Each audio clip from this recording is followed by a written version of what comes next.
அனைவருக்கும் வணக்கம். ஒரு நூல் நிலைய கதவு திறக்கப்படும்போது ஒரு சிறைச்சாலையின் கதவு தாளிடப்படுகிறது என்பார்கள்.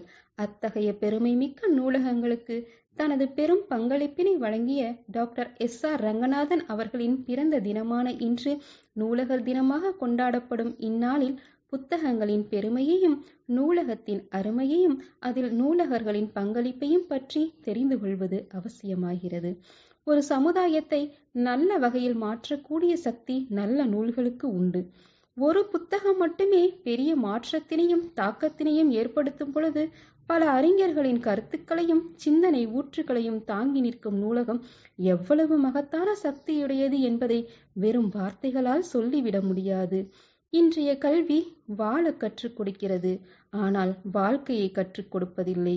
கல்வி என்பது வெறும் கற்றலோடு இல்லாமல் கூடவே அனுபவ பயணத்தையும் தர வேண்டும். ஒவ்வொரு புத்தகமும் நமக்கு நல்ல அனுபவத்தை போதிக்கின்றன.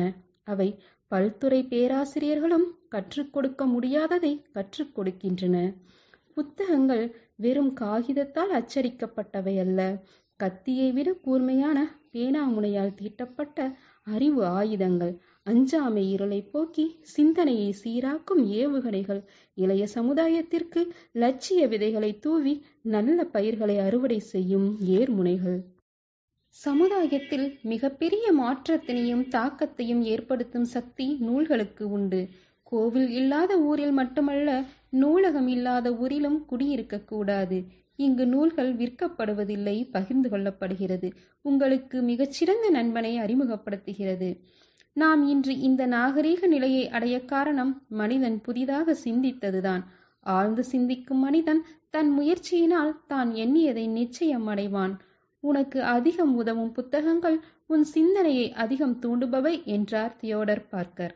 சுய முன்னேற்ற நூல்கள், அறிஞர்களின் பொன்மொழிகள், வாழ்க்கை வரலாறுகள் இவற்றை படிப்பதன் மூலம் நாம் நம் சிந்தனை திறனை வளர்த்து கொள்ளலாம். புகழ்பெற்ற புத்தகங்களை முதலில் படித்து முடித்துவிடு. பிற்காலத்தில் அவற்றை படிக்கும் வாய்ப்பு உனக்கு அமையாமலே போகலாம் என்கிறார் தோரியோ. இவரின் இக்கூற்றுக்கு சிறந்த எடுத்துக்காட்டு மகாத்மா காந்தியின் சத்திய சோதனையில் வெளிப்படுகிறது. ரஸ்பின் என்பவருடைய கடையனுக்கும் கதிமோட்சம் என்கின்ற நூல் தனது வாழ்க்கையில் பல மாறுதல்களை உண்டாக்கிய நூல் என்று கூறியுள்ளார். அதில் ரஸ்கினுடைய இம்மகத்தான நூல் என் உள்ளத்தில் உறுதி பற்றியிருந்த கொள்கைகளை பிரதிபலிப்பதை நான் கண்டுகொண்டதாகவே நினைக்கிறேன்.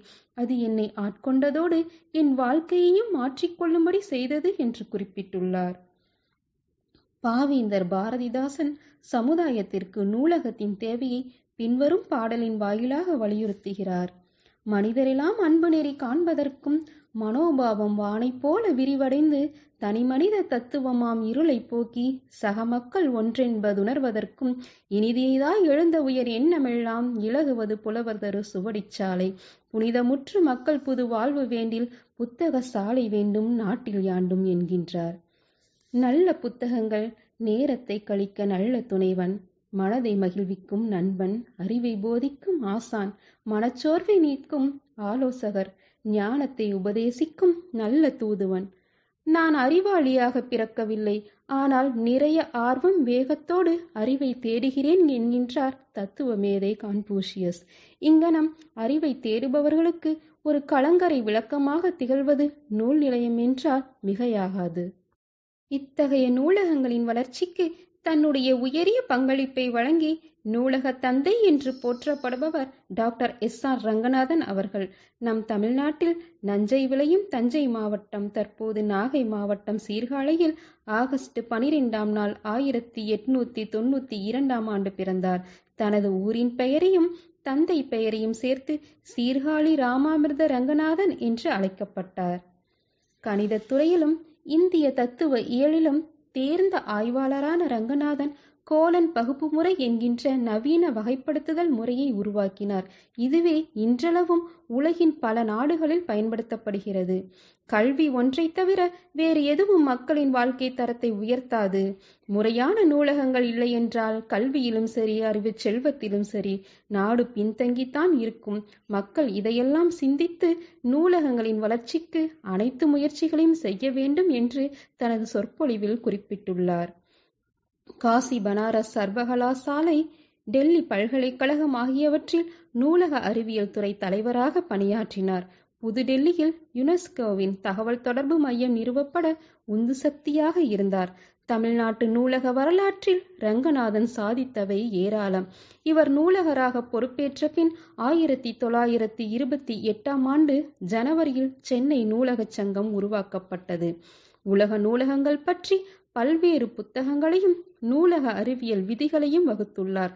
தன்னளவில் தனி நபராகவும் சென்னை நூலகச் சங்கம் போன்ற அமைப்புகள் மூலமும் நூலக இயக்க வளர்ச்சிக்கு இவரின் அர்ப்பணிப்பை பாராட்டி இந்திய அரசு 1957 பத்மஸ்ரீ விருது வழங்கி கௌரவித்தது.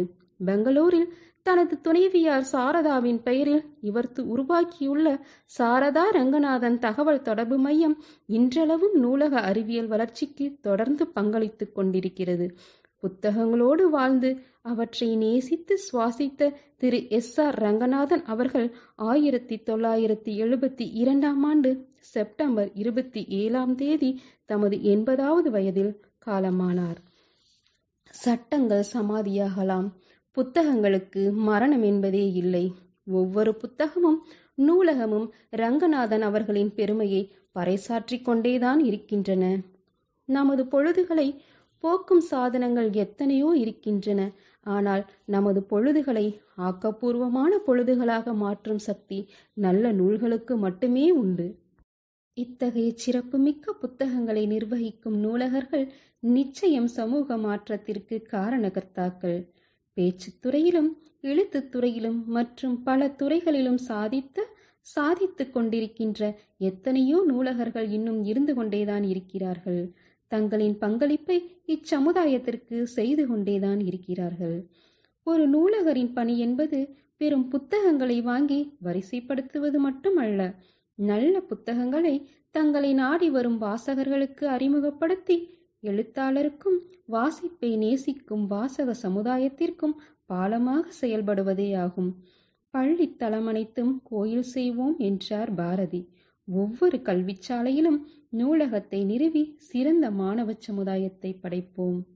நூலகர் தினமான இந்நாளில் தமிழகத்தின் எங்கோ ஒரு கடைக்கோடி மூலையிலும் சரியான கட்டட வசதியோ காற்றோட்ட வசதியோ இல்லாமல் இருந்தாலும் கூட தங்களை நாடி வரும் மாணவ சமுதாயத்திற்கு தங்களால் இயன்ற பங்களிப்பை செய்து கொண்டு வரும் ஒவ்வொரு நூலகர்களுக்கும் என்னுடைய வாழ்த்துக்களை காணிக்கையாக்குகிறேன்.